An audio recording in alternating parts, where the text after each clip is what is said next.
Untuk sebelum kita mulai pelajaran pada hari ini, alangkah baiknya kita berdoa menurut kepercayaan masing-masing. Berdoa mulai. Berdoa selesai. Baik, hari ini kita akan mempelajari mengenai tentang distribusi. Sebelumnya ada yang udah tahu belum distribusi itu apa?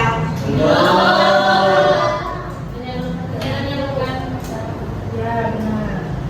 Oke, di sini ada pengertian distribusi. Distribusi adalah kegiatan menyalurkan barang atau jasa dari produsen ke konsumen agar barang tersebut dapat dipakai sesuai kebutuhan. Distribusi menghubungkan pihak yang membuat barang dengan pihak yang membutuhkannya, sehingga barang tersedia di tempat, jumlah, dan waktu yang tepat. Kemudian ada jenis-jenis distribusi. Yang pertama ada distribusi langsung. Produsen menjual barang langsung kepada konsumen tanpa perantara. Contohnya petani menjual sayur langsung ke pembeli di pasar. Kemudian yang kedua ada distribusi tidak langsung, yaitu produsen menyalurkan barang melalui perantara seperti grosir, agen, atau pengecer. Contohnya produk minuman dari pabrik ke distribusi, lalu ke toko, kemudian ke konsumen. Kemudian yang ketiga ada distribusi semi langsung, yaitu produsen tetap menggunakan perantara tetapi juga menjual langsung kepada konsumen. Contohnya produsen roti memiliki toko sendiri tetapi juga menitipkan roti ke warung. Yang keempat ada distribusi modern, yaitu menggunakan teknologi digital seperti marketplace, e-commerce, layanan delivery. Contohnya produk dikirim melalui Shopee, Tokopedia, TikTok Shop, atau kurir. Kemudian yang kelima distribusi barang dan jasa. Kemudian ada peran distributor dalam kegiatan ekonomi. Baik, untuk Feby tolong dibacakan. Peran distributor dalam kegiatan ekonomi yang pertama yaitu menyalurkan barang ke konsumen. Distributor memastikan barang dari produsen bisa sampai ke tangan konsumen dengan cepat dan tepat. Yang kedua, menjaga ketersediaan barang. Distributor menyimpan stok sehingga barang tidak mudah habis di pasaran. Yang ketiga, mengurangi beban produsen. Produsen bisa fokus pada produksi, sementara distributor menangani pemasaran, pengiriman, dan penjualan. Yang keempat, menstabilkan harga. Dengan distribusi yang lancar, harga barang menjadi lebih stabil karena pasokan tersedia secara merata. Yang kelima, meningkatkan nilai guna barang. Barang menjadi lebih bermanfaat ketika bisa dipindahkan ke tempat yang membutuhkan, meningkatkan nilai guna tempat. Dan yang keenam, mendorong aktivitas ekonomi. Distributor menciptakan lapangan kerja, kebutuhan transportasi, gudang, hingga jasa logistik, sehingga perekonomian semakin hidup. Terima kasih Mbak Fel. Ibu ada contoh kegiatan distribusi dalam sehari-hari. Contohnya misalnya kalian membeli barang di Shopee, kemudian di-offer ke gudang, lalu diambil oleh jasa kurir, kemudian diantarkan kepada konsumen. Tolong Mbak Privia, bagaimana alur distribusi kegiatan dalam sehari tersebut?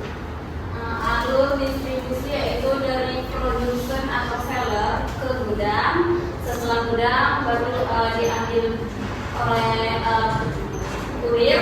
Setelah itu baru diantarkan kepada konsumen. Contoh ini adalah contoh dari distribusi modern yang menggunakan teknologi digital dan jasa ekspedisi. Oke, benar. Oke, beri tepuk tangan kepada Rivia. Oke, dari materi yang telah Ibu sampaikan, apakah kalian sudah paham? Paham. Baik, selanjutnya Ibu akan memberikan tugas kelompok. Ibu akan membagikan 2 kelompok. Ini kelompok 1 dan yang ini kelompok 2. Ibu beri waktu 3 menit untuk masing-masing perwakilan maju ke depan.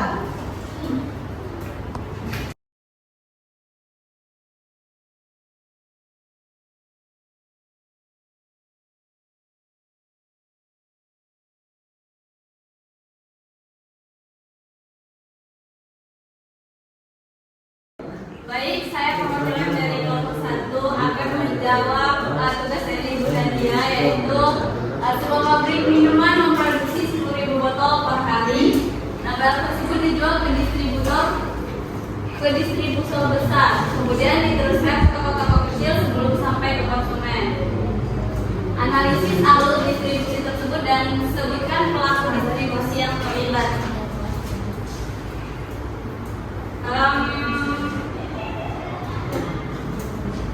Fokus pada produksi, yaitu pabrik dapat berkonsentrasi penuh pada kegiatan inti produksi 10.000 botol per hari tanpa perlu mengurus detail logistik dan penjualan eceran. Jangkauan pasarnya luas, distributor besar dan toko kecil atau pengecer memiliki jaringan luas yang mencakup area yang sulit dijangkau pabrik sehingga produk lebih cepat sampai ke berbagai konsumen. Yang selanjutnya itu efisiensi biaya logistik. Pabrik hanya perlu mengirimkan barang dalam suatu pengiriman ke distributor, mengurangi biaya transportasi dan gudang yang seharusnya dikeluarkan jika harus melayani ribuan toko kecil secara individu. Mengurangi beban penjualan. Resiko dan tugas penyimpanan penjualan eceran dan pelayanan dipindahkan kepada distributor dan pengecer. Baik, itu saja yang bisa saya sampaikan. Terima kasih.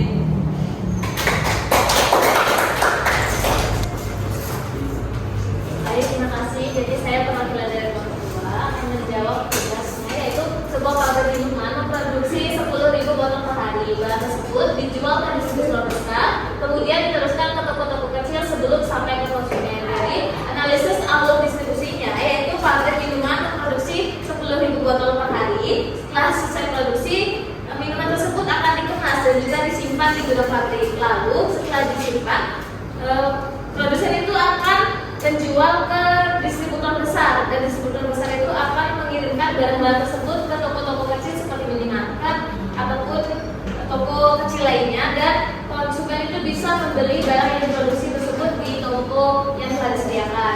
Lalu pelaku yang terlibatnya itu ada produsen atau pabriknya, yang kedua ada distributor besarnya, yang ketiga ada pengecer atau toko, dan yang terakhir jatuh ke konsumen.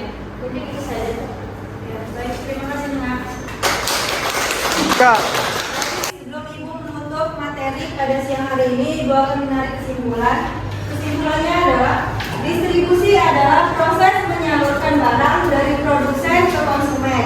Berbagai jenis distribusi membantu memperlancar arus barang, sementara distributor berperan penting dalam menjaga ketersediaan, menstabilkan harga, dan memastikan barang sampai ke konsumen tepat waktu. Baik, itu saja yang dapat Ibu sampaikan. Semoga bermanfaat. Ibu akhiri. Wassalamualaikum warahmatullahi wabarakatuh. Waalaikumsalam warahmatullahi wabarakatuh. Baik, saya kiranya akan memberikan komentar pada penampilan Nadia hari ini. Keterampilan membuka, menjelaskan materi, dan menutup pembelajaran sudah cukup baik. Mungkin kedepannya bisa ditambahkan lagi lebih banyak berinteraksi dengan siswa agar kelasnya lebih kondusif dan asik.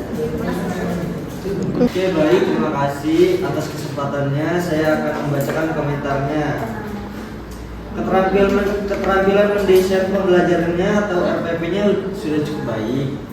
Keterampilan membuka pelajarannya itu baik karena membuka dengan menanyakan kabar dan memulai dengan doa.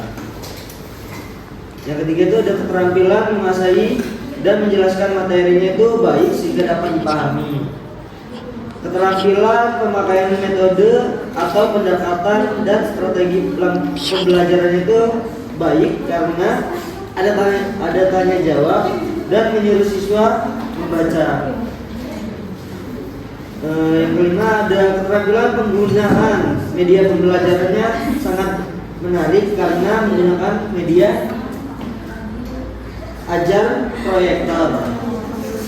Keterampilan bertanya dan menjawab cukup baik, adanya tanya jawab ke siswa. Keterampilan mengelola kelas cukup baik sehingga kelas kondusif. Performance itu baik dan rapi, pakaiannya rapi. Ketepatan penggunaan bahasanya cukup baik.